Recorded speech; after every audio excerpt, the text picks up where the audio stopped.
Hi, I'm Patrick. All hail King Hu. This guy is the man and deserves a much wider audience than he's currently stuck with.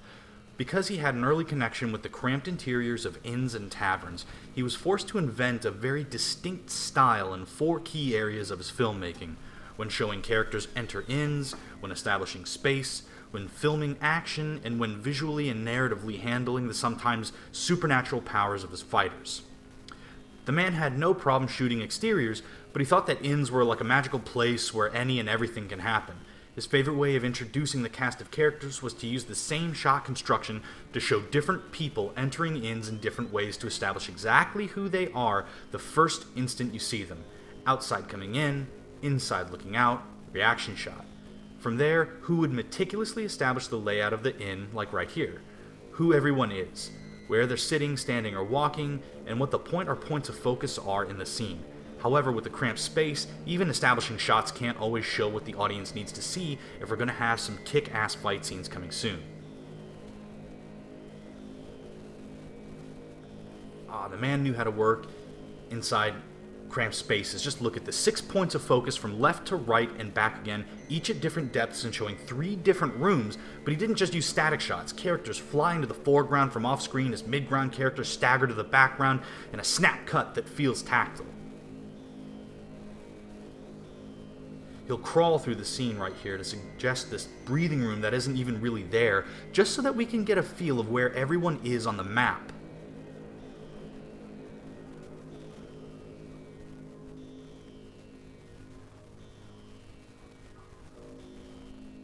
In just this one shot, we establish so much information. A group of guys are taking over an inn and need to check every inch of it. We see nearly the entire area in which most of the movie is going to take place. And in a few seconds, we're almost completely acclimated, so that later on, when a crazy brawl breaks out, Hu has set himself up to allow for the rapid action. And holy shit, can this man film action. When he moves to exteriors, Hu tends to obscure his main characters a little bit and film them from far away, so that when we snap to a close-up, we've already established the scale that our heroes are working in, and now we can see their work, usually in staccato flurries. Setup. And then a punchline. Should be obvious by now, but King Hu likes to use women, specifically badass women. Oh, shit. Another technique that he loved, used here, is not only to obscure his characters' exteriors, but also to frame them with the stuff that's blocking them. So like right here, as they move from left to right, the plants move from right to left. And the heads of the plants are on the head levels of the characters.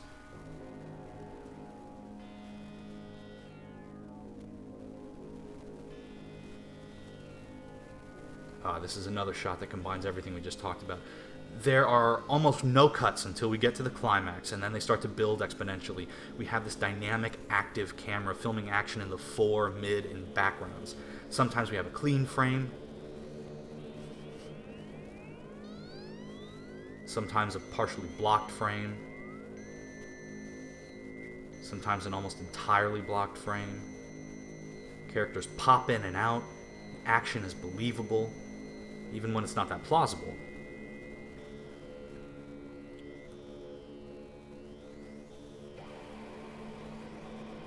And speaking of plausibility in action, Hu was meticulous about blending the believable, the improbable, the superhuman, the impossible, and the supernatural all together at once, sometimes in the same shot.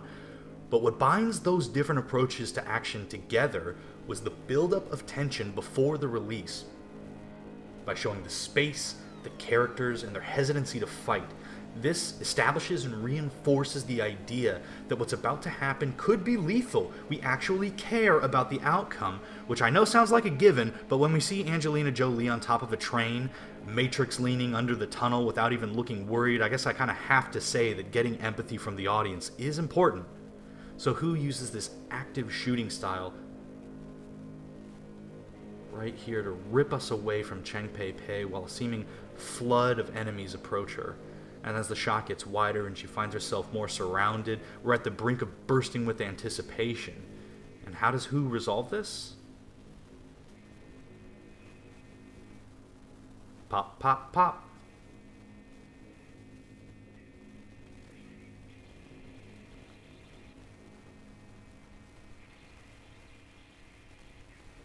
Whose action feels so much to me like a musical dissonance, this uncomfortable stimulus that exists to resolve down to its comfortable, familiar, emotional home key. So that when there's so much going on, and shots like this, where we have people rushing in and out from left to right and front to back, it shouldn't feel right. Action should overwhelm you like any other treat. Now watch this character pop into the frame from the right foreground. Boom. I'm going to borrow the term negative space from painting and say that the movie equivalent can be called negative space-time. Who was using the extra dimension that movies allow to play on the vacuum we thought was in the right foreground? You can just tell that he's sucking the marrow out of everything a frame allows, forged by his initial constraint of having to film everything in these cramped spaces. He loved to show raw, real power, real abilities, people throwing goddamn benches and chopsticks to ward off enemies. It's not only great action by itself, but it also makes the soaring through the air parts that much more of an awesome sight. If people can get hurt by a bench, the stakes must be really high when they're having a sword fight 100 feet up. If you go too far in the fantastical realm, we'll start asking why people don't just use their powers to rule the whole world, or go too far in the realm of real abilities and he might as well have just been making kung fu movies, which he didn't want to do. And as you can see though, who didn't just want to show people flying around as a means to just action? Sometimes action is a great way to tell poetry. And sometimes, like right here, it's a way to counter Hitchcock saying that the bomb can never go off. Well, King Hu must not have liked blue balls.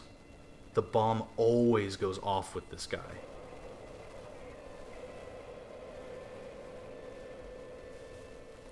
And just because he can catch an arrow in a cup or a dagger with chopsticks, he's still bound by a universe where jumping off a roof could still twist your ankle, whose characters always remain people more than anything. And in Dragon Gate Inn, Hu plays a masterstroke. So for most of the movie, we follow the mostly natural, unlikely, improbable, and essentially impossible physical feats of our cast. But their feats are still grounded in a sense of reality, jumping higher, quicker reflexes. Basically, they're Captain America. Only in the last 10 minutes of the movie right here does he reveal to the audience that the universe they've been watching for an hour and a half also consists of the Force! During a great showdown with the final boss, Shao gets knocked back and is air strangled from 15 feet away from the boss. Even the build-up to that last fight consists of Shao telling him how impressive the dude's skills are. And then this completely out-of-left-field fight has to take place, now that our hero's discover he has supernatural abilities. This didn't require any money, just good acting.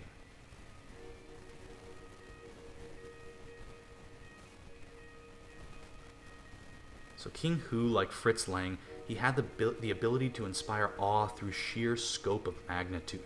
Where Lang showed big by showing big, Hu implies the grand by showing the small and understated. The real world, the one we want, the profane and the holy. A glance that can soften a warrior.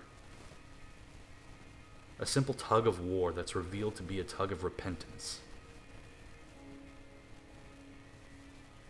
Or maybe just the world melting around a meditation.